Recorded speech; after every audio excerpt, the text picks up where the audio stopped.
Off we go again, chasing his man. Now he's got him. Stay heel hook. Haben wir umgestellt. Au cœur de l'Allemagne, un nouveau phénomène émerge dans le monde du MMA. Frédéric Vosgrön, surnommé le Néandertalien pour sa puissance brute et son allure d'homme des cavernes, prend d'assaut la scène des arts martiaux avec une vitesse effrayante. Son nom résonne déjà parmi les plus grands, et aujourd'hui, on découvre ensemble son parcours exceptionnel qui fait parler du monde entier. Bienvenue sur Pire KO. Si tu veux découvrir les récits des légendes de demain, abonne-toi maintenant et active les notifications pour ne jamais manquer une histoire aussi épique que celle de Frédéric Vosgrön. Prépare-toi à plonger dans l'univers du Néandertalien du MMA.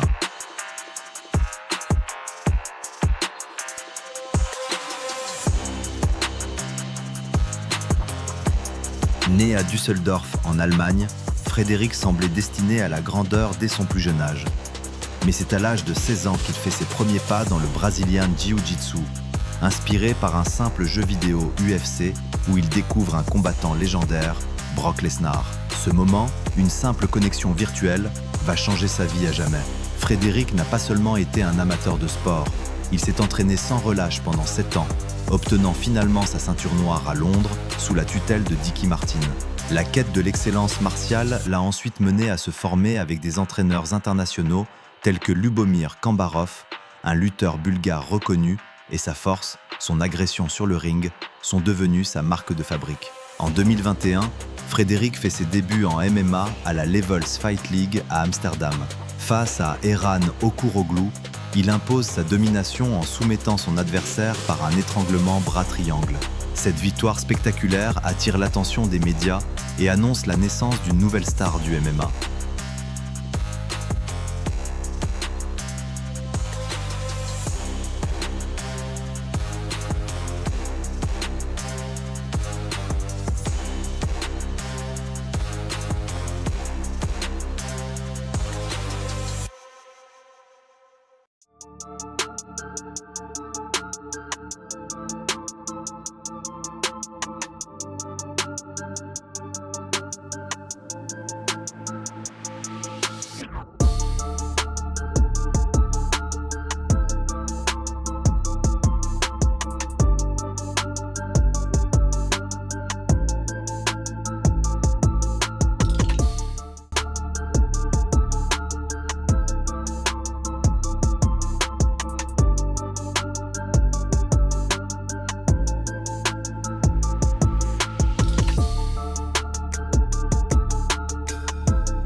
Au fil des années, Frédéric a traversé des obstacles et des blessures, mais sa détermination n'a fait que croître.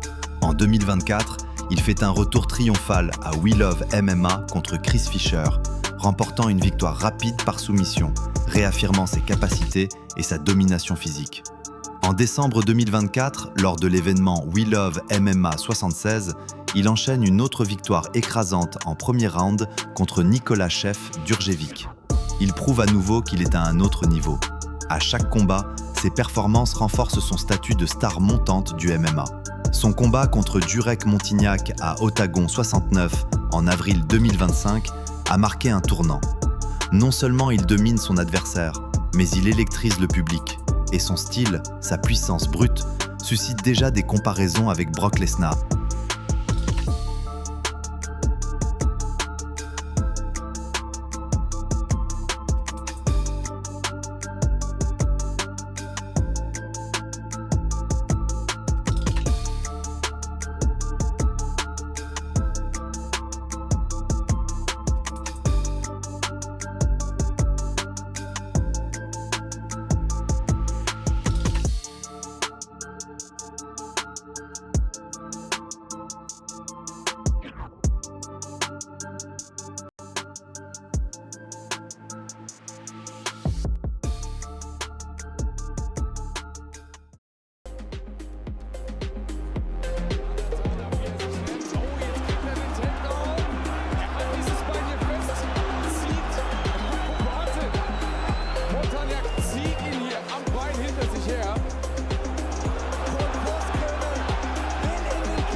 Problemen jetzt.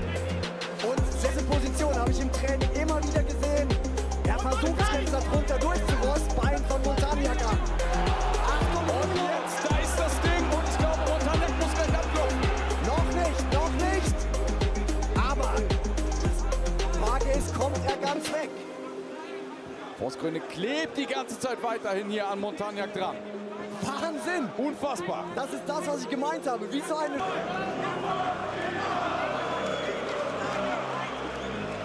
Arbeiten und Schläge platzieren.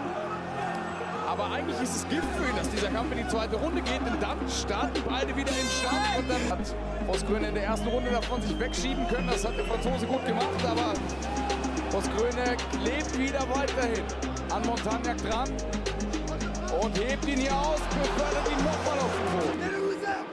Ja, wenn er jetzt Sehr gute Position jetzt für ihn. Hier kann er richtig schön grounden. aber ganz ehrlich, zeigt doch auch, wie weit wir mittlerweile mit dem MMA-Sport in Deutschland sind, oder? Gerollt wird.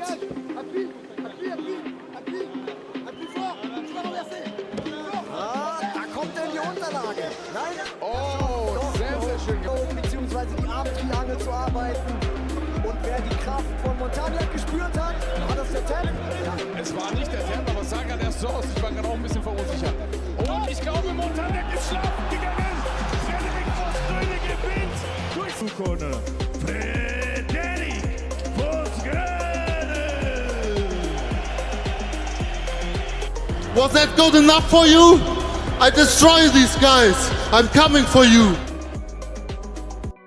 Frederik Vosgröne continue d'évoluer, repoussant les limites du MMA.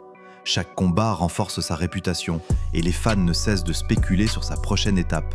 Une entrée dans l'UFC ou un futur champion mondial? Son prochain défi sera contre l'Argentin Lucas Alcina, avec un record de 13 victoires et 5 défaites, un véritable test pour Frederik, mais un test qu'il est prêt à relever. L'avenir du Néandertalien s'annonce épique. Alors, qu'en pensez-vous ? Est-ce que Frederik a ce qu'il faut pour rejoindre les rangs de l'élite du MMA et affronter les meilleurs? Dites-le nous dans les commentaires et surtout, abonnez-vous à Pire KO pour suivre son incroyable ascension et ne manquez aucune vidéo explosive. À très bientôt pour un autre chapitre de la saga Néandertal.